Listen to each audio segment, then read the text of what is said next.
Sure, games can take themselves seriously and try to elevate the art and craft of electronic entertainment, but sometimes you don't want that. You want absurdity.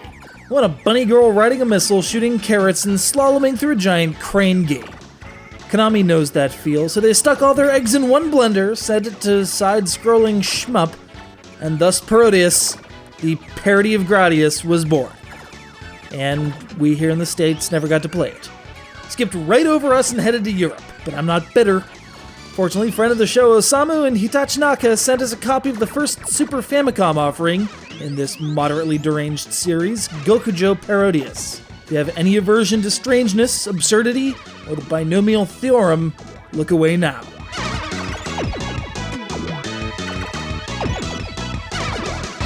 I always knew algebra was good for something. Yes, that's the twin bee wreaking havoc upon a cake. Look, if you'd watched my review of Biomiracle Book de Upa, this wouldn't seem as strange. I mean, he's even a playable character here, as are a number of other Konami figures, from the obvious choices like the Vic Viper to hangers-on like Goemon and Kid Dracula. But while the cast may be diverse, the general concept is the same. It's just like Gradius, with the same power-up capsules and weapons track across the bottom of the screen, the same slew of enemies coming from all sides, and the same huge bosses.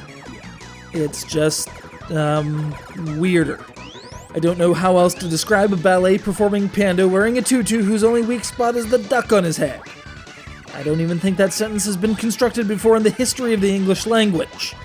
That's the kind of game this is. Anything goes ridiculousness. And it's fun as hell, so long as you're willing to laugh.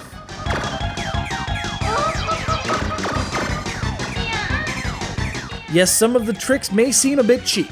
The game may slow down to a crawl if there's too much action on the screen.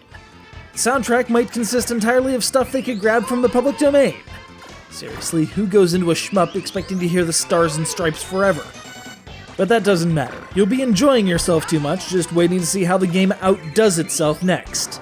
And once you've seen everything it can throw at you, it's still a well-built shmup from a storied lineage that does well by its own genre's standards. It's just not a serious, world-hanging-in-the-balance battle against enemy aliens. Instead, you get very American-looking eagles shooting beam cannons at you while disembodied heads fly in formation, before some Xevious-looking tumbling rectangle things come after you and apparently require 256 shots to destroy. And then a giant mouth-wielding pastry bag does its best impersonation of a big core from Gradius. You can't make this up. All you can do is lean back and enjoy it. Just watch out for falling rocks, and falling deer, and falling punctuation.